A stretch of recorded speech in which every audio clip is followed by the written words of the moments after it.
இன்றைக்கி டே வந்து 8வது நாள். நம்ம 100 நாள் சேலஞ்ச் எடுத்து இன்றைக்கி 8வது நாள் ஆகிருக்கு. ஸோ நம்மளோட கேபிட்டல் பார்த்திங்கன்னா 35,000 ரூபா.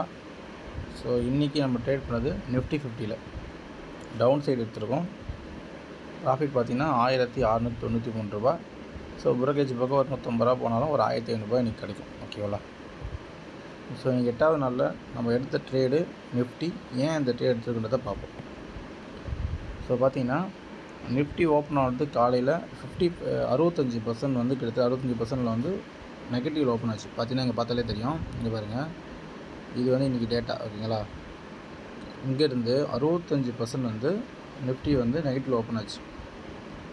இங்கே பாரு, இதிலேருந்து பார்த்திங்கன்னா 65 கிட்டத்தட்ட ஆல்மோஸ்ட் வந்து 65%, 162 பாயிண்ட் வந்து ஓப்பன் ஆச்சு. ஓகேங்களா? ஸோ நான் எப்போவும் சொல்கிறது தான், ஒன்றும் இல்லை, மார்க்கெட் ஓப்பன் ஆனோடனே நம்ம ட்ரேட் எடுக்கக்கூடாது. இன்றைக்கி பார்த்திங்கன்னா ட்ரேட் எடுக்கல நம்ம. ஓகே, எப்போ எடுத்தோன்னா மார்க்கெட் இந்த இடத்துல ஓப்பன் ஆகிருக்கு. ஓகேங்களா? மார்க்கெட் ஓப்பன் ஆனதுக்கப்புறம் நம்ம வெயிட் பண்ணுறோம். வெயிட் பண்ணி ஒரு அப்பு போகிற வரைக்கும் வெயிட் பண்ணோம். அது ஏன் அந்த அப்பு போகுதுன்னா, நம்ம ஆல்ரெடி சொல்லியிருக்கேன், சிபிஆர் இண்டிகேட்டர் நான் ஒன்று யூஸ் பண்ண சொல்லியிருக்கேன். அதை காட்டுறேன். இப்போ பார்த்திங்கன்னா இந்த இடத்துல சிபிஆர் இருக்குது. ஓகேங்களா? சிபிஆர்னால் ஒன்றும் இல்லை, அது ஒரு ரெசிஸ்டன்ஸ் ஜோன். இதை பிரேக் பண்ணி மேலே போனால் அப் ட்ரெண்டாக போகிறது வாய்ப்பு இருக்குது. அது இருக்கிறதால நம்ம ஒரு சின்ன ஒரு அசம்ஷன் அங்கே வந்து டவுன் ஆகுது வாய்ப்பு இருக்குது. ஓகே, 100% இந்த இடத்த டச் பண்ணால் டவுன் போகணும் அவசியம் இல்லைங்க. பாருங்கள், நேற்று மார்க்கெட்டில் பார்த்திங்கன்னா இங்கேருந்து டவுன் ஆகிருக்கு. இது டச் பண்ணோடனே மார்க்கெட் கீழே வரும் பார்த்தா நான் வரல, பிரேக் பண்ணி மேலே போயிடுச்சு. பாருங்கள், கீழே வராமல் வந்துட்டு மேலே போகும். அது மொமெண்டம் எப்போனா மாறும். நம்ம ஜஸ்ட் ஒரு கன்ஃபர்மேஷன் கோசம் பார்க்கலாம். நேற்றோட ஒரு செல்லிங் ப்ரெஷர் அதிகமாக இருந்திருக்கு ஃபஸ்ட்டு கேண்டலில். அதுக்கப்புறம் நம்ம விட்டுருக்கோம், அப்படியே வெயிட் பண்ணி பார்த்துருக்கோம். இங்கே வந்ததுக்கப்புறம் நமக்கு தெரிஞ்சிருக்கு இந்த கேண்டில் டவுன் போன அமெரிக்கா. அப்போ நமக்கு தெரியுது இங்கே ஒரு நல்ல ரெசிஸ்டன்ஸ் இருக்குது. அதை தாண்டி மார்க்கெட்டால் மேலே போக முடியலன்னு நம்பிக்கையால் என்ன பண்ணால் திரும்ப விட்டு எடுத்தோடனே பார்த்திங்கன்னா அது டவுன் போயிடுச்சு. நம்ம ப்ராஃபிட் எடுத்துருக்கோம். ஓகேவா? ஸோ அதான் இன்றைக்கான ப்ராஃபிட்டு.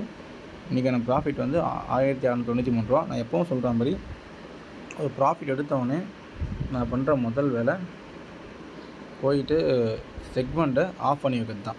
ஏன்னா ப்ராஃபிட் பார்த்ததுக்கப்புறம் கையை காலேஜும் சும்மா இல்லாமல் நம்ம தான் ப்ராஃபிட் எடுத்துட்டோமே, நமக்கு எல்லாம் தெரியும்னு சொல்லிட்டு நம்ம எவ்வாறு நான் ஆன் பண்ண முடியாது. இது நாளைக்கு தான் பண்ண முடியும். நம்ம திரும்ப சும்மா இல்லாமல் இப்போ நான் என்ன பண்ணுவேன், இந்த இடத்துல நான் ப்ராஃபிட் எடுத்துட்டேன். ஓகே, நான் காட்டுறேன். ப்ராஃபிட் வந்து நான் இங்கே எடுத்துட்டேன். ஓகேவா? இந்த கேண்டில் நான் ப்ராஃபிட் எடுத்துகிட்டு வச்சுங்க. இந்த லைன் வந்து இண்டிகேட்டர் வச்சு நம்ம ட்ரேட் பண்ணலாம். நான் வச்சு இண்டிகேட்டர் வந்து இம்பார்ட்டன் தான்.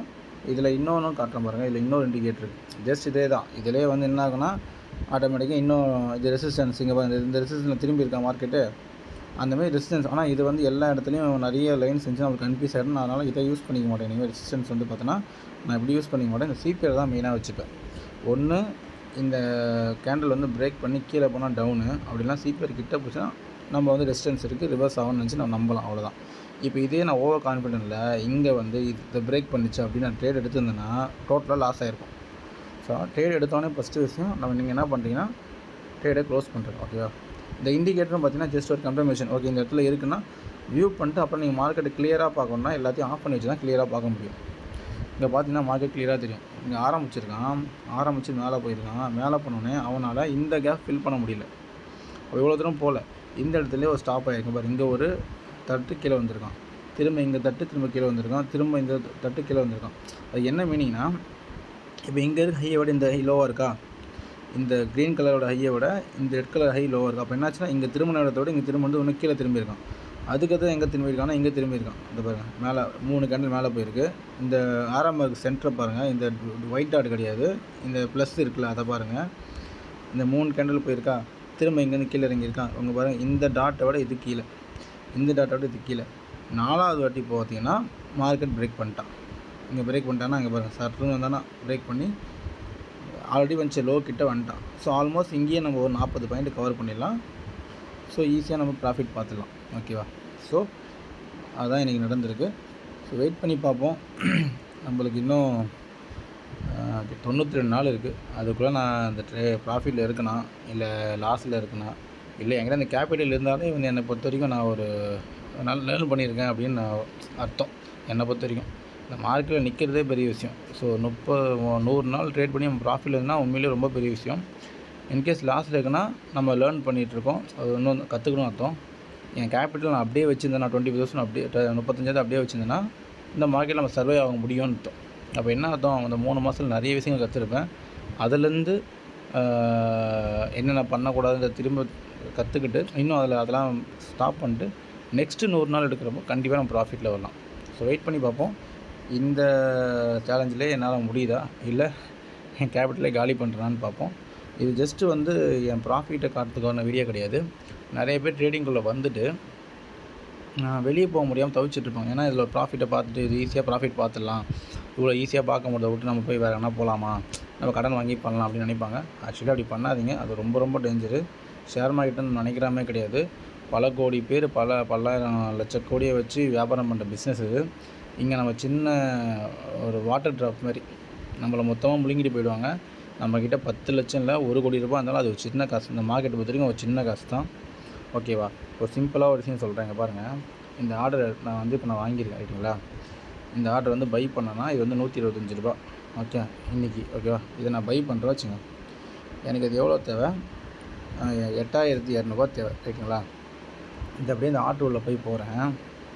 இந்த இடத்துல பாருங்கள் எத்தனை குவான்டிட்டி ஆர்டர் போட்டுருவாங்க. கிட்டத்தட்ட 1, 10, 100, 1000, 10,000 லட்சம், 10 லட்சம், 27 லட்சம் ஆர்டர் வந்து போட்டிருக்காங்க. இப்போ பாருங்கள் 27 லட்சம் × 125 அப்படின்னு போட்டிங்கன்னா கிட்டத்தட்ட 100 போட்டாலே 27 லட்சம்னா 2.5 கோடி, 20 கோடி, 200 கோடி. ஸோ பாருங்கள் 200 கோடி இந்த ஒரு லாட்டில் மட்டும், இந்த ஒரே ஒரு ஸ்ட்ரைக் ப்ரைஸ் மட்டும் 200 கோடி பை சைடில் ஆர்டர் இருக்குது, செல் சைடில் அந்தளவுக்கு ஆர்டர் இருக்குதுன்னா பார்த்தீங்கன்னா எவ்வளோ பெரிய மார்க்கெட் இது. ஸோ இதில் நம்ம போய் நம்மளோட பணத்தை வந்து இழந்துடக்கூடாது. ஸோ தவறான விஷயத்தில் போட்டு பணம் போட்டு நம்ம வந்து மிஸ்டேக்காக பண்ணோன்னா பெரிய லாஸ் ஆகும். இன்னொரு முக்கியமான விஷயம், ஆப்ஷன் ட்ரேடிங்கில் மேக்ஸிமம் நீங்கள் வந்து இந்தி மணியில் ட்ரேட் எடுங்க. அது வந்து இந்தி மணியில் என்ன சொல்கிறேன்னா, இந்த ஸ்ட்ரைக் ப்ரைஸ் இருக்குல்ல அதுக்கு உள்ளே இருக்க ப்ரைஸ் தான் இந்தி மணி. இதோட ப்ரீமியம் வந்து சீக்கிரம் கரையாது. ஓகே, அதான் ஆப்ஷன் பையே இருக்காங்க. அதேமாதிரி இதுக்கு பிஇசியில் இந்தி மணி இது. ஸோ வெளியே எடுக்கிற ட்ரேட்ஸ் வந்து பார்த்திங்கன்னா வேல்யூ வந்து கம்பேர் இதை விட கம்மியாகும். ஓகேவா, அது வந்து டெல்டா வேல்யூ சொல்லுவாங்க, நான் அப்புறமா சொல்கிறேன். ஸோ நம்ம எடுக்கிறவங்க ஆல்மோஸ்ட் இந்த பாயிண்ட்டுக்கு வந்து 200 அந்த ரேஞ்சுக்கு மேலே, அதாவது இந்த லைனுக்குள்ளே இருக்கிறது தான் சீக்கிரமாக கரையாது தவிர, மற்றபடி இதுக்கு அவுட்டரில் இருக்கிறதுல ரொம்ப சீக்கிரமாகவே மார்க்கெட் உங்கள் டேரெக்ஷனில் கண்டினியூஸாக போனால் தான் ப்ராஃபிட், இல்லைனா லாஸ் தான் வரும். தேங்க்யூ.